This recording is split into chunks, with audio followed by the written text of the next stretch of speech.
Bismillahirrahmanirrahim. Qala al-faqihu, berkata Imam al-faqih Imam Abu Laits As-Samarqandi rahimahullahu ta'ala, semoga Allah ta'ala memberikan rahmat kepadanya. Haddatsana, telah menceritakan kepada kami Mansur bin Ja'farin, Imam Mansur bin Ja'far, wa huwa Abu Nasr Ad-Dabusi. Dia adalah Imam Abu Nasr Ad-Dabusi bi Samarqandi, yang hidup di negeri Samarkand.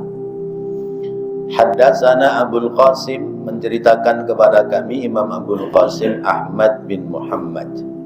Haddatsana Isa bin Ahmad, telah menceritakan kepada kami Imam Isa bin Ahmad.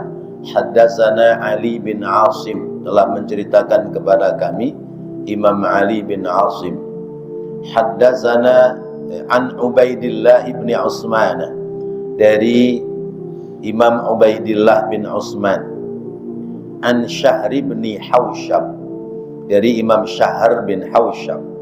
An Asma binti Yazid, dari Asma binti Yazid radhiyallahu ta'ala anha, semoga Allah ta'ala ridho kepadanya. Sami'tu, aku mendengar, kata Asma binti Yazid, Rasulullah sallallahu alaihi wasallam yaqulu, bersabda. Aku mendengar Rasulullah bersabda, man syaribal khamra faja'alaha fi batnihi lam tuqbal salatuhu sab'an, fa in hiya adhabat aqluhu lam tuqbal salatuhu arba'ina yawman, wa in mata mata kafiran, wa in taba taballahu alaihi, wa in ada kana haqqan 'ala Allahi ay yusqiyahu min tinatil khabali, yakni min sadidi ahli nar. Man, siapa orang syariba yang minum al-khamra, khamr, faja'alaha, maka menjadikan orang itu kepada khamr fi batnihi, dalam perutnya, maka jadilah khamr itu ada dalam perutnya, lam tuqbal, maka tidak diterima sholatuhu, sholatnya, sab'an, sebanyak 7 kali sholat. 7 kali berarti 7 hari ya. Fa in hiya, maka apabila dia, yaitu khamr itu, adhabat, menjadikan sebab hilang aqluhu, akalnya, lam tuqbal, maka tidak diterima sholatuhu, sholatnya, arba'ina yauman, selama 40 hari. Wa in mata, dan apabila dia mati pada kondisi sedang minum minuman keras, mata kafiran, maka dia termasuk mati kafir. Wa in taba, dan apabila dia bertaubat, taballahu alaihi, maka Allah menerima taubatnya. Wa in ada, dan apabila dia kembali, yaitu mengulang kembali mabuk lagi, karena adalah haqqan, hak 'alallahi, atas Allah, ayyusqiyahu, untuk dituangkan kepadanya, dituangkan minuman min tinatil khabali, min tinatil khabali, dari nanah yang bercampur darah, yakni min sadidi ahli nari, yaitu nanah dan darahnya penduduk neraka. Wa fi khabarin akhara, dan pada hadis yang lain, annahu, bahwasanya, idza syuriba, apabila minum seseorang al-khamra, khamr, marratan, satu tegukan, satu kali minum, lam tuqbal salatuhu wala shaumuhu wala sairu amalihi. Lam tuqbal, tidak diterima, salatuhu, salatnya, wala shaumuhu, dan tidak pula diterima puasanya, wala sairu amalihi, dan tidak diterima pula seluruh amal perbuatannya. Berapa lama? Arba'ina yauman, selama 40 hari. Wa idza syaribas saniyata, dan apabila dia meminum yang kedua kalinya, lam yaqbalullahu salatahu wala saumahu wala sa'iru amalihi samanina yauman. La yaqbalullahu, Allah tidak menerima salatahu, salatnya, wala saumahu, dan tidak diterima pula puasanya, wala sa'iru amalihi, dan tidak diterima pula seluruh amalnya, samanina yauman, selama 80 hari. Wa idza syariba salisata, dan apabila dia minum yang ketiga kalinya, fa ila mi'atin wa ishrina yauman, maka tidak diterima ibadahnya sampai mi'atin wa ishrina yauman, selama 120 hari. Wa idza syariba rabi'ata, maka apabila dia minum keempat kalinya, faqtuluhu, maka bunuhlah dia. Serem amat ini. Iya. Ntar pulang haji, cari orang mabuk, tanya, udah berapa kali lu minum? 4 kali minum, gua bacok lu. Nah, urusan sama polisi ya. Faqtuluhu, bunuh dia. Fa innahu kafirun, karena sesungguhnya dia sudah masuk dalam golongan orang kafir. Wa haqqun 'alallahi ayyusqiyahu min tinatil khabali, dan berhak alallahi, atas zat Allah, ayyusqiyahu, untuk menuangkan kepadanya, min tinatil khabali, yaitu tinatul khabal, minuman nanah bercampur darah. Qila, dikatakan, ditanyakan, wa ma tinatul khabali, apa itu tinatul khabal? Qala, menjawab sang pembawa hadis, sadidu ahlin nari, yaitu apa itu? Nanah bercampur darah sebagai minuman penduduk neraka. Bapak-bapak, ibu, hadirin hadirat rahimakumullah, masih terkait dengan minuman keras. Banyak ini pasalnya ya, babnya sampai berapa halaman ini? Sampai berhalaman ya, tentang syaribul khamr. Menandakan bahwa betapa Islam memberikan penekanan penting terhadap larangan minuman keras dan obat-obat terlarang. Mana buktinya? Yaitu penjelasan tentang minuman keras dan obat terlarang yang rinci betul. Sebab barang ini merusak akal manusia.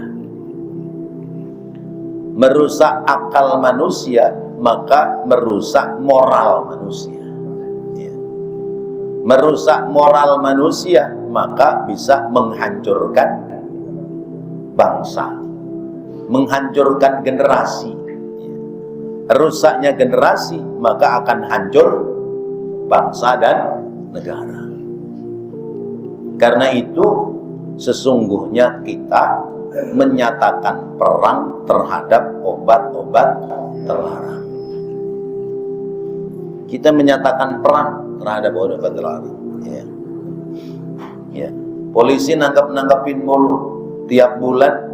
Ya, kita kadang diundang. Ya, itu apa itu namanya, itu melenyapkan barang bukti minuman keras dan sejenisnya. Ya. Polisi nangkep-nangkepin mulu, tapi oknum polisi bagaimana? Ya, polisi nangkep-nangkepin ya orang-orang yang jualan obat terlarang, tapi oknum polisi merawat orang-orang yang jual obat-obat terlarang. Kata Pak Jikendar, mesin ATM.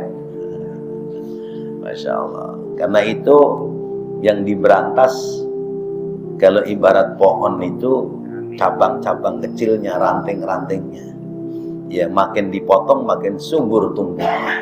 Ya. Sementara cabangnya kuat, batangnya kuat, akarnya juga, Masya Allah. Terus bagaimana ini caranya?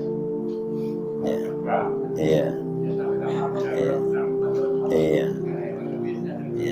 Saya dengan info belakangan, ya, Pak Presiden mengadakan perombakan terhadap Polri, institusi Polri akan dirombak.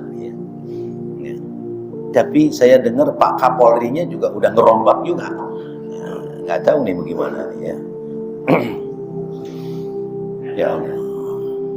Maka kadang saya masih terngiang dengan bahasa almarhum Gus Dur ya. Negara Indonesia kalau ingin aman itu aparatnya, ya, menterinya, polisinya, tentaranya, malaikat. Jadi yang suruh jadi tentara, polisi, malaikat. Ya Allah. Bahwa aparatur negara, penegak hukum itu sesuai dengan aturan dan undang-undang sudah bagus. Tetapi yang tidak bagus adalah oknum-oknum dari manusianya. Ya. Maka ada perwira tinggi polisi, dia mengatakan begini, yang dosanya paling besar adalah orang-orang yang merekrut calon-calon polisi ya. Yang merekrut calon-calon polisi yang bakal jadi oknum gitu. Itu dosanya besar ya. Karena begitu jadi polisi bukan menegakkan hukum tapi bermain dengan ya. Sampai kapan ya, tugas kita doa aja dah. Kita doa mohon kepada Allah supaya ya sallatanallahu ya sultanan ya, Allah mengirimkan kepada kita pemimpin-pemimpin yang adilan, amanatan ya, yang adil, yang amanah. Maka cara memilihnya juga yang benar ya. Supaya terpilih yang adil dan yang amanah. Kadang-kadang kitanya yang nggak beres ya. Nah ya. Ada caleg 3 datang ke rumah, satu ngasih 50.000, satu ngasih 100.000, satu lagi ngasih 200.000. Yang dipilih yang mana? Oh, yang dipilih yang 200 ya. Dia keluar duitnya kan banyak. Begitu jadi yang dipikirin apa? Modal kudu balik dulu ya. Ya Allah. Sementara yang duitnya banyak ya itu bukan orang-orang yang punya kapasitas kemampuan untuk bisa menjadi wakil kita ya. Sehingga akhirnya ya di Senayan joget-joget doang misalnya ya. Masya Allah. Jadi salah kaprah itu. Nah terus bagaimana? Ntar kalau ada pilgub, pil yang lain masih mau milih apa enggak? Iya. Ya, padahal sudah dikampanyekan, pilihlah dengan hati nurani. Ya. Pilihlah dengan orang-orang yang amanah. Jangan milih orang yang banyak doa gitu. Doa itu dorongan amplop.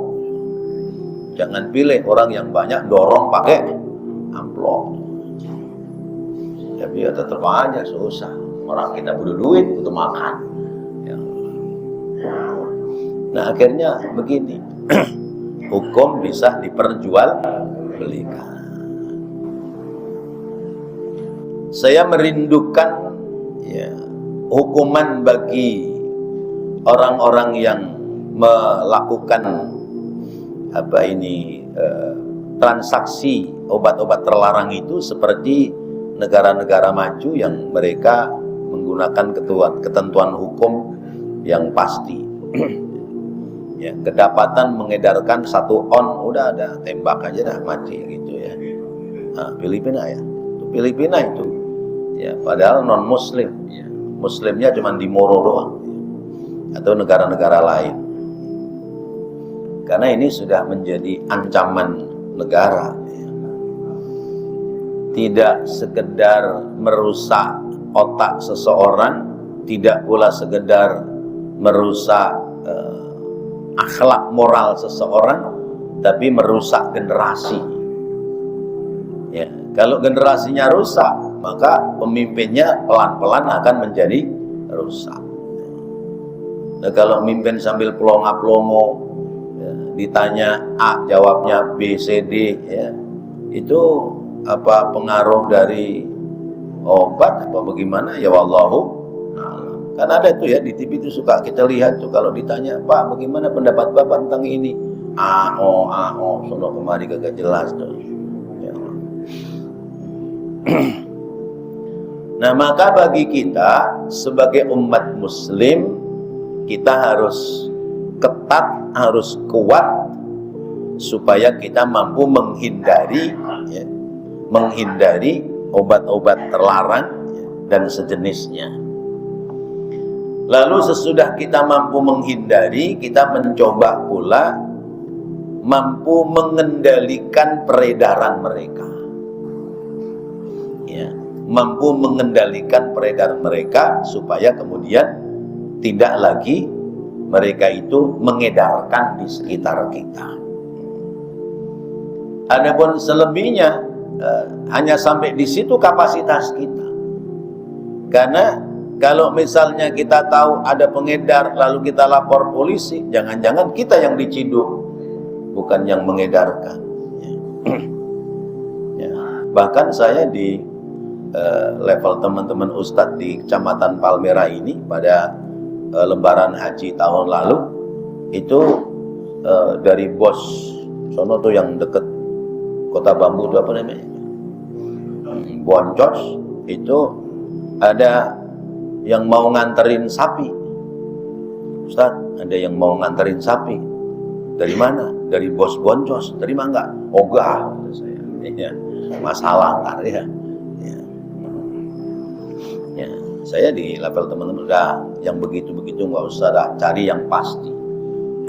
Khawatir nantinya kita menjadi ketergantungan dan kita tidak bisa amanah dalam menyampaikan nasihat-nasihat agama.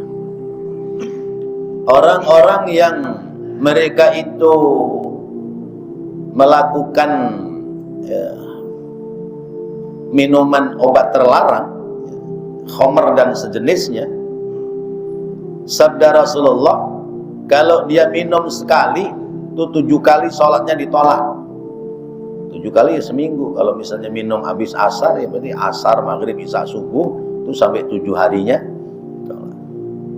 Kalau dia itu apa tengkleng apa namanya, oleng, ebleng, nah teler, 40 hari ditolak.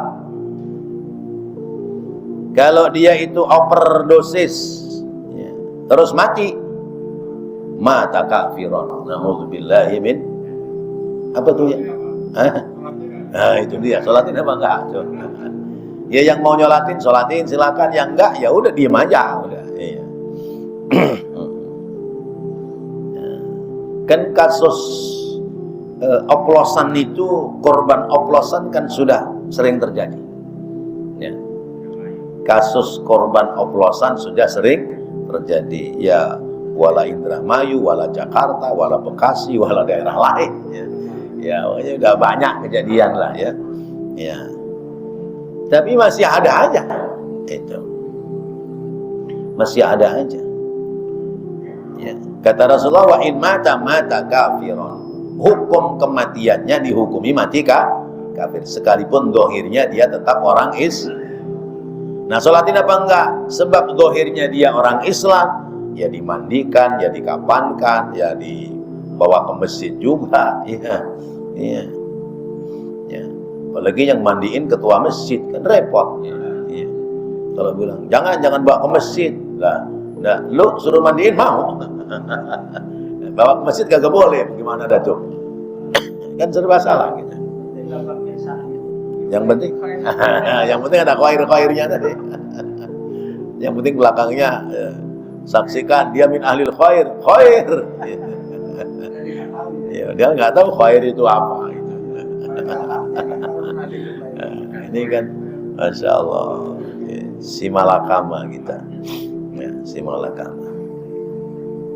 Maka yang sudah terlanjur berhentilah. Ya. sebelum datang ke mati, daripada kita divonis mati dalam keadaan kafir. Wa in taba taballahu alaihi. Kalau mau bertobat ya Allah mengampuni. Ya. Ya. Sebab innallaha ghafurur rahim. Di zaman Rasulullah kan pernah saya ceritakan, ya, ada sahabat yang padahal sudah diharamkan minuman, tapi belum bisa berhenti minum. Ya. Namanya sahabat Nuaiman. Ya. Itu kalau kedapatan minum jadi takzir, ya, dicambuk. Ya. Ya. Tapi karena belum bisa meninggalkan, dia tetap minum, tapi mulai mengurangi. Sampai pada akhirnya berhenti minum. Nah, kalau dia kembali lagi melakukan perbuatan minum obat-obat terlarang dan sejenisnya, kana haqqan Allahi 'alallahi ayyusqiyahu min tinatil khabal. Berarti Allah berhak untuk mengirimkan minuman, yaitu tinatul khabal, ya, air minumnya orang ahli neraka, yaitu nanah dan darah. Masya Allah, na'udzubillah, summa na'udzubillah. Artinya ketika orang itu tahu bahwa hukum mabok, minuman keras dan sejenisnya adalah haram, tapi dia berulang-ulang kembali melakukan pekerjaan seperti itu, tidak ada efek jerah dan tidak ada niatan untuk ingin bertobat kepada Allah, maka bisa dipastikan dia mati dalam keadaan kafir.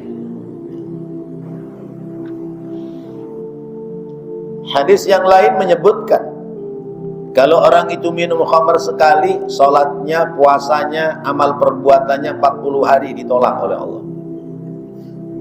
Kalau kerjaan minumnya tiap hari, berarti ibadahnya seluruhnya ditolak oleh Allah.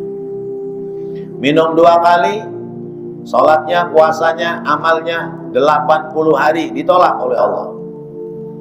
Minum 3 kali, ya, sampai 120 hari. Iya, 3 bulan tuh. 4 bulan ya. 4 bulan ya. 4 bulan. Kalau sampai 4 kali, dia sudah boleh dibunuh. Makna faqtuluhu, bunuhlah dia. Itu artinya secara hukum agama halal, ya, tukang mabok itu dibunuh. Tapi tentu ya ada ketentuannya. Kalau memang diberlakukan hukum agama, lalu ditemukan orang itu berulang-ulang kali dia mabok, maka halal dibunuh. Ya. Cuman suruh 2 pilihan, bertaubat, berhenti mabok, atau tetap mabok kemudian dibunuh. Nah, hanya yang menjadi persoalan adalah bahwa di Indonesia ini, ya, belum berlaku, ya, hukum mati. Sementara ada calon hakim agung yang dibawa ke DPR aja gara-gara menvonis hukum mati Sambo, ya, nggak diterima. Ya, udah ketakutan duluan. Iya, iya. Kalau saya terima, ntar saya yang dibunuh duluan. Iya, udah ketakutan duluan. Bahkan dicecer. Emang Anda sebagai Tuhan sampai berani membunuh manusia? Tapi hakimnya jawabnya cerdas, ya. Karena dia sudah merusak, ya. Dia membunuh orang saja tidak ada rasa manusiawi, dengan sadisnya membunuh orang lain, maka hukumannya ya dibunuh. Nah, inilah dalam Islam namanya qisas, ya. Allah menyebutkan walakum fil qisasi hayatun ya ulil albab, ya. Hukum qisas itu harusnya diberlakukan supaya negeri menjadi aman. Kalau orang membunuh orang lain itu hukumannya harus dibunuh, maka orang hati-hati nggak bakal berani bunuh orang lain. Di Arab itu, Pak, di Arab, ya, orang berantem nih, ya, cekcok adu mulut sepuas-puasnya boleh. Tapi begitu main tangan, sekalipun dia yang bener main tangan duluan, itu dilaporkan kena. Jadi misalnya saya berantem sama Pak Ustaz Sudi misalnya, adu mulut, ya matanya melotot, ya pendelik-pendelikan, teriak-teriakan, nggak apa-apa. Iya. Jangan sampai main tangan. Begitu saya main duluan, plek gitu. Biar kata yang salah beliau, saya yang kena hukum. Nah, saya kena pasal. Gitu. Kalau di kita kan nggak begitu. Tuh sekarang di apa medsos kan banyak tuh ya. Iya, diviralkan gitu. Orang main digaplokin begitu. Nah, jadi hukum qisas itu diberlakukan supaya negeri itu menjadi aman. Kalau orang mencuri harta 1 nisab maka dipotong tangannya, maka orang nggak bakal berani mencuri. Ya. Kan ada cerita itu, orang mencuri, ya, bawa ke pengadilan, ya, divonis potong tangan 1. Ya. Besokannya mencuri lagi, potong lagi tangan 2-nya. Besokannya nyuri lagi, ya, potong lagi kakinya, pergelangan kaki. Masih nyuri lagi, potong lagi kakinya yang kiri. Jadi buntung semua, tangan buntung, kaki buntung. Masih nyuri juga, ya. Nah, dibawa pengadilan. Kamu masih nyuri juga? Enggak Pak, saya mau nyuri pakai cara apa? Orang tangan saya udah pada buntung, kaki saya udah buntung. Ya udah, kalau begitu tuh emas, bukti barang curian kamu ambil dah, bawa pulang sono. Nggak punya pergelangan tangan bisa ngeraup emas. Berarti kamu nyuri lagi. Udah potong lagi sesiku. Nah, pretelin. Nah, kalau nyolong uang negara triliunan, yaitu mutilasinya pelan-pelan tuh. Ruas jari dulu, ya. Ruas jari segini, tangan, siku gitu ya, terus pergelangan lengan gitu ya, mutilasinya pelan-pelan. Ya Allah, di negara-negara yang bukan mayoritas muslim saja, urusan orang korupsi sudah hukum mati. Cina tuh serem tuh, ya. Ya, Korea tuh, ya. Jadi saya lihat tuh Korea apa mana tuh, ya, jadi ini mantan pejabat tuh berdiri, bawahnya kasih dinamit, dihitung 1, 2, 3, beleng, plak, mati. Udah dorong doang ke kuburan, plak. Ada yang sudah disiapkan tuh, ya, lubang-lubang kuburannya, tutupin mukanya, terus dia ditembak di atas lubang-lubang kuburannya, begitu plak, gabruk, mati, udah diuruk, udah selesai. Nah ini bisa nggak di Indonesia? Bisa nggak kira-kira di Indonesia begini? Oh, iya. Ya. Nunggu calon presidennya Pak Ustadz Suudi. Kalau presidennya Pak Ustadz Suudi bisa hukum mati. Cuman DPR-nya ntar mau apa enggak? Ya Allah. Balik modal kata DPR. Belum balik modal udah potong tangan ya. Ya Allah. Nah inilah dilema kita ya dalam berbangsa dan bernegara. Jadi makna orang itu dibunuh itu jadi halal dibunuh manakala orang itu berulang-ulang kali telah melakukan ya, memakai obat-obat terlarang ya, dan minuman keras. Tapi ada yang berhak untuk membunuhnya, tidak boleh sembarang orang membunuh, nanti bermasalah. Kenapa? Karena dia sudah masuk dalam kategori ingkar kepada Allah. Dan terakhirnya dia masuk neraka, dia akan disuguhi minuman namanya tinatul khabar. Tinatul khabar. Sampai di sini ada yang menambahkan, silakan. Ya.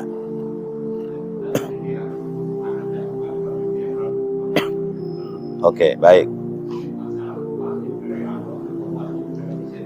Ya. Ya. Hmm. Hmm.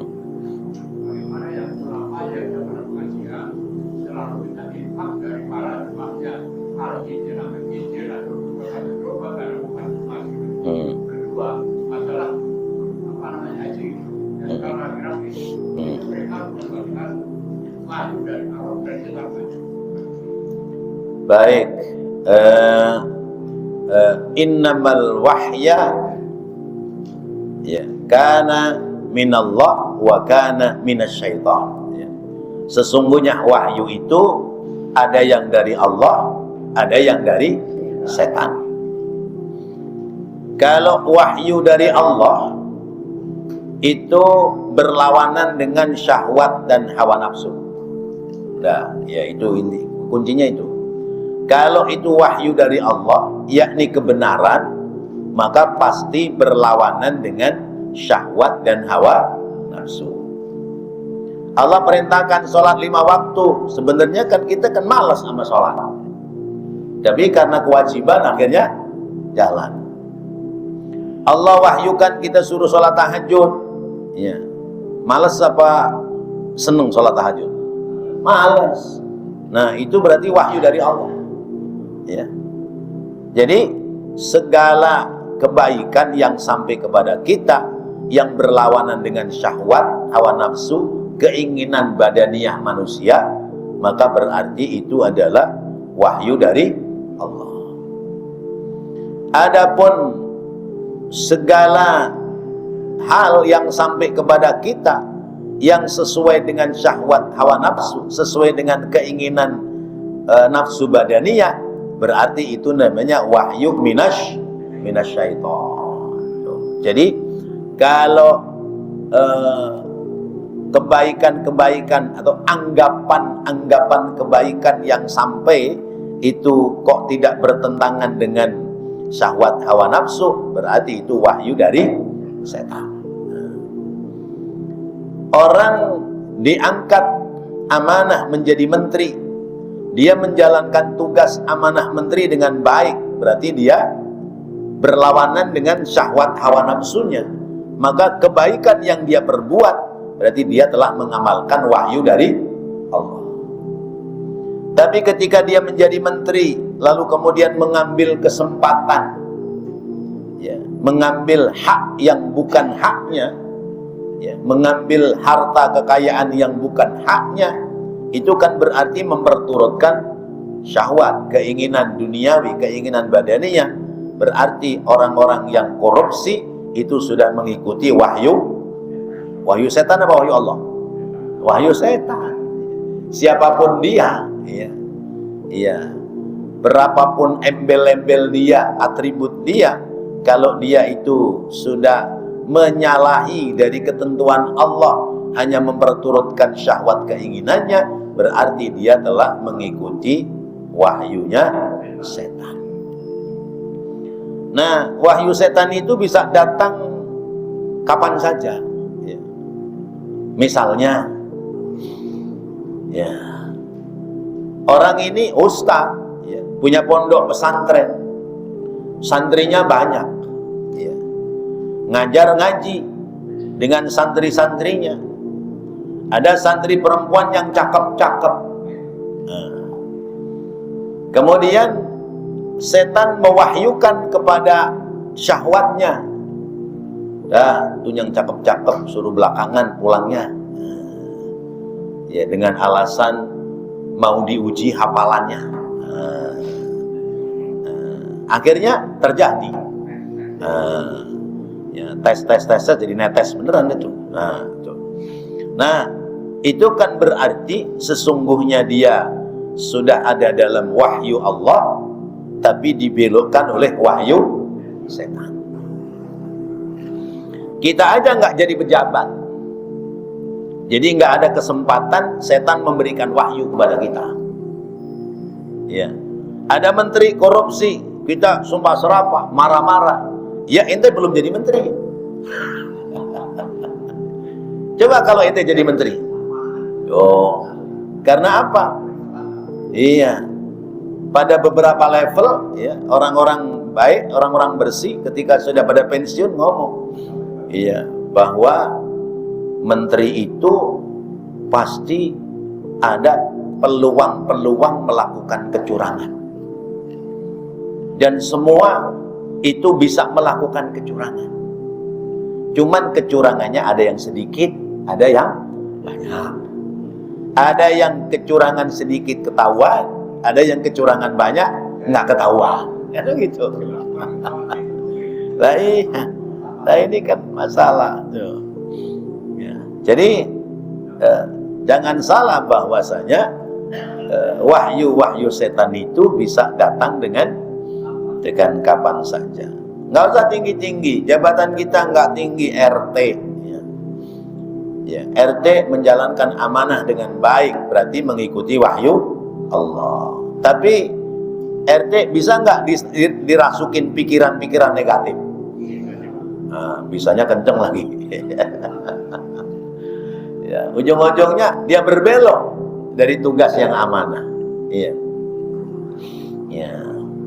Ada ya warganya ya yang minta keterangan surat pengantar, kata dia, udah nanti saya aja yang nganter ya.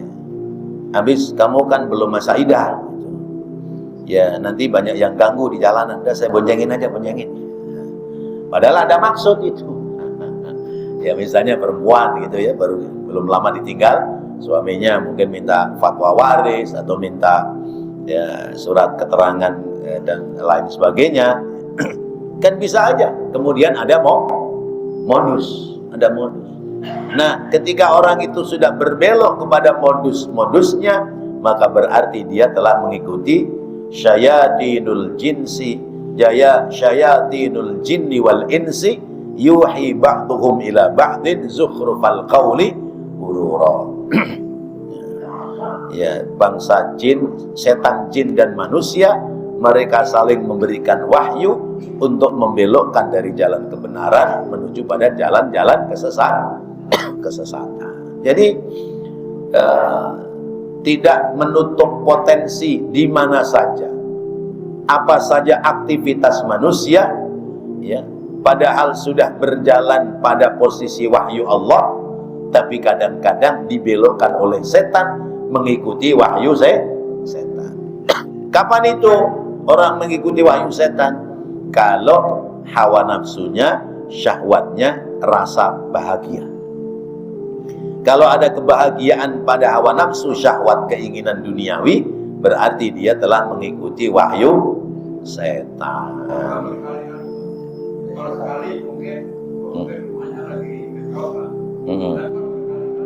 Kalau berkali-kali justru berarti dia juga sudah jadi bagian dari wahyunya setan. Bahkan dia jadi bagian dari setan. Ya.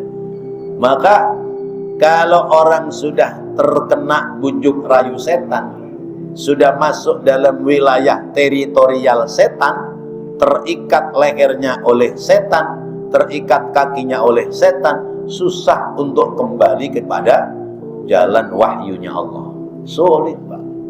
Kan pernah saya contohin, ya, ikan kalau udah kepancing, ya, sudah kena pancing, ya, dia dimasukkan ke dalam kepesnya masih di kolam, tapi kan udah nggak bisa kemana-mana, karena sudah diikat oleh pancingan-pancingan setan. Maka terus kita harus mohon perlindungan kepada Allah dari godaan setan. Wallahu a'lam bishawab.